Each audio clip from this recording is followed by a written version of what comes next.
Coming up on Network Africa, ECOWAS gives Gambia's President Yahya Jammeh a final opportunity to relinquish power after Senegalese troops entered the country.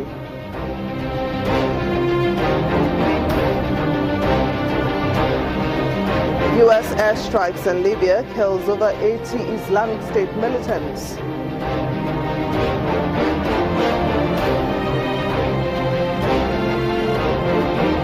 And the Togolese artist ponders what a Trump presidency will look like.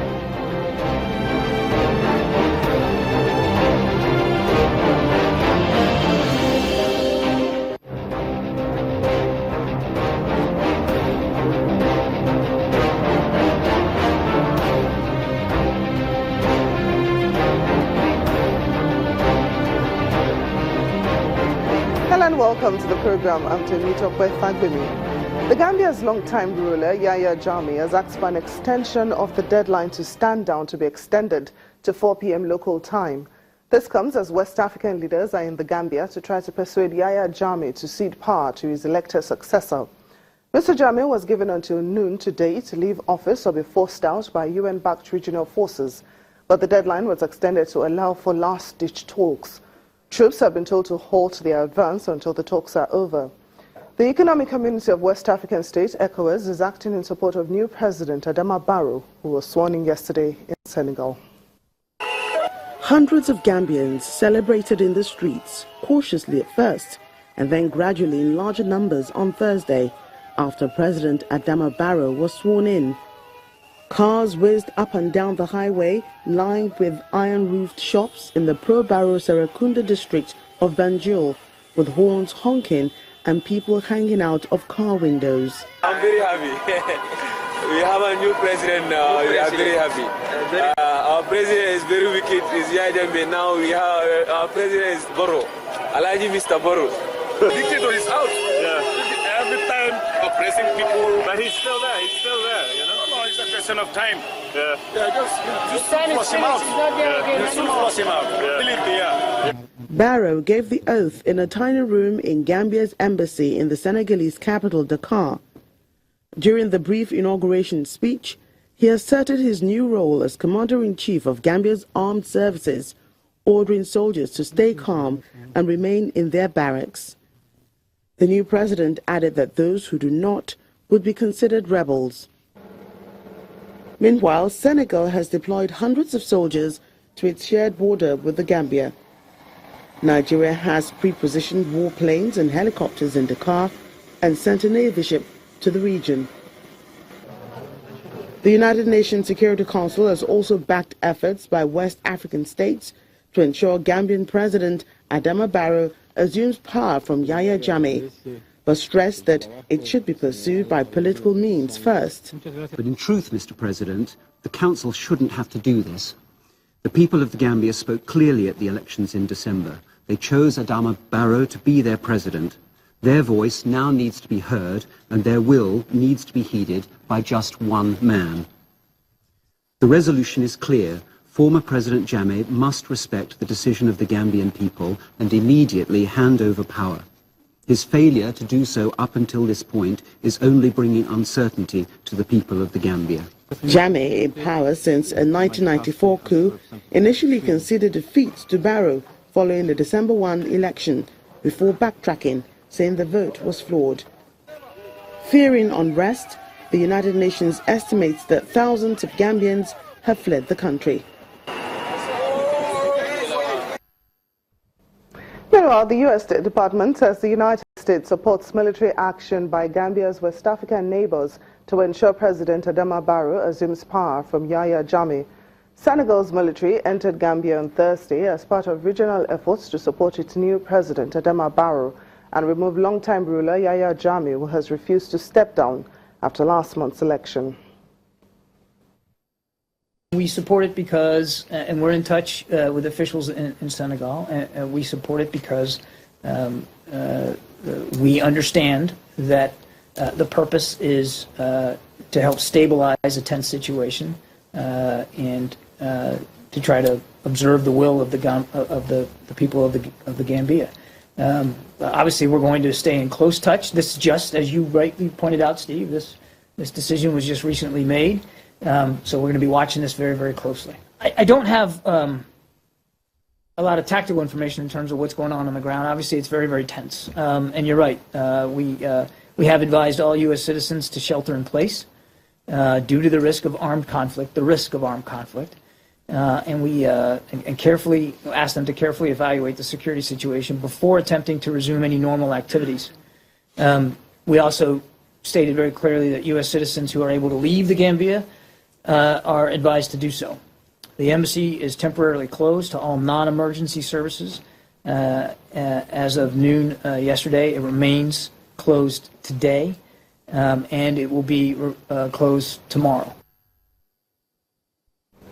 It will interest you to know that the Gambia's Adama Barrow will not be the first opposition leader to have an unconventional presidential inauguration, nor will the Gambia be the first African state to have rival presidents.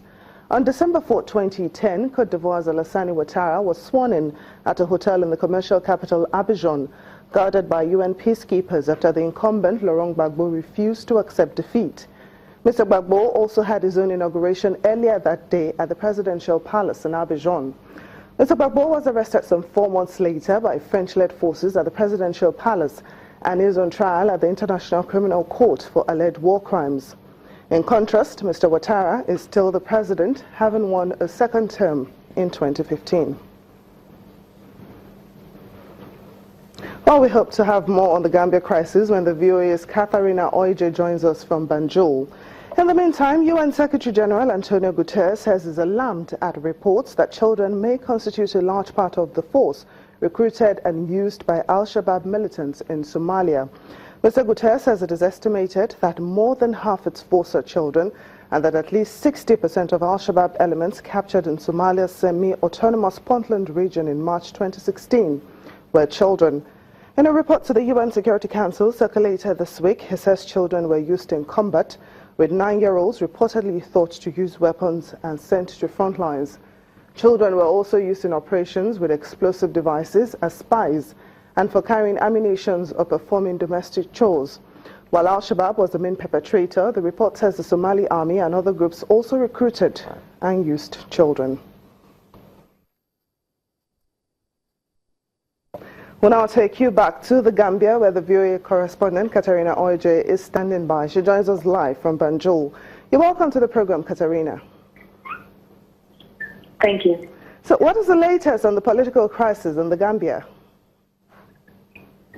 Well, this heads of state from Guinea and Mauritania arrived here at noon in the capital Banjul at the same time as the deadline for President Jammeh to step down expired. They are now at the presidential or state house discussing with Jammeh.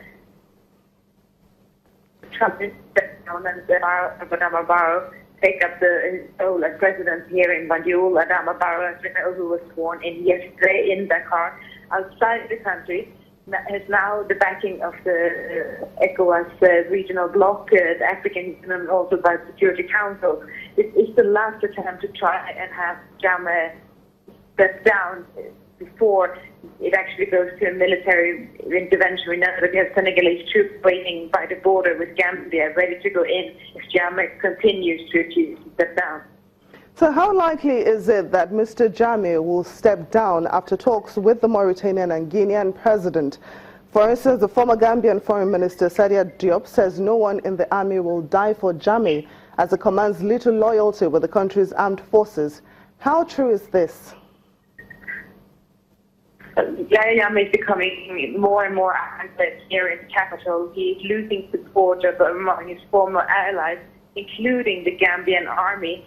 Yesterday, the Chief of Army Staff, Usman Badi, was seen dancing together with Adama Barrow's supporters in the streets here in Banjul. And he has also said that if there is a regional military intervention, he will not go against it. Several ministers have resigned over the last days, and yesterday Jammeh decided to dissolve the cabinet and is now the sole responsible for the ministry. Jammeh has little options but to step down. The question is if he will do it after negotiation or after an actual regional military intervention. So if it decides to relinquish power after holding talks with the Guinean and Mauritanian president, is it going to still remain in Gambia, or will it be seeking asylum elsewhere? It is the best thing for Jammeh right now would be, of course, to be left together with the Guinean president. If he refuses to do so, he will probably remain here in Gambia. The last resort is, of course, a military intervention. What they're trying to discuss with him now is actually have him step down and actually leave the country. He has been offered asylum. He has also been offered amnesty. We know that President Jammeh is responsible for human rights abuses. He has tortured and arbitrarily detained political opponents. He is likely to be prosecuted once he actually steps down, which is also one of the reasons why he is believed to have clinged onto power. Well, the viewer is Katarina Hoije. Thank you so much for joining us on Network Africa.